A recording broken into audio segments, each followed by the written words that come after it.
Here's a quick tip for reporting your data. Be careful about the words you choose to describe similarities and differences. Here's an example of what I'm talking about. This morning, my Apple Health app gave me these two charts to talk about trends in my sleeping habits. You can see that in the top chart, they say, on average, I'm getting more sleep in 2024 than I did in 2023. And in the bottom chart, they're saying I'm getting a similar amount of sleep this January 2024 as I did in December. More, similar. Those are the two words they're using to describe the differences. If you take a second, can you see why this might be problematic and or confusing, and why you would not want to do this when you are reporting data?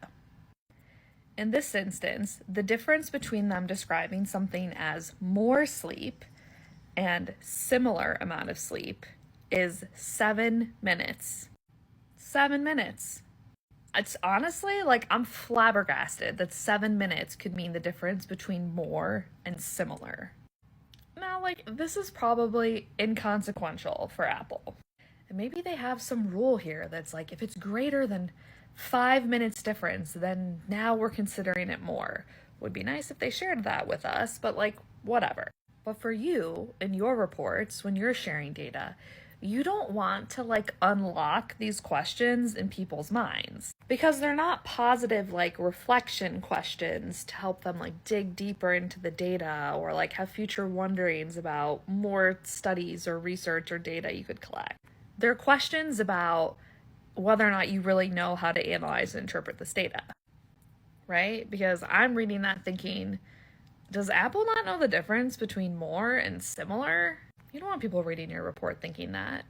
So when you're describing differences, be really clear. Give definitions. Say we considered something similar because for something to be more, it had to be at least, really spell that out for everyone because it builds credibility for you and it builds understanding for me.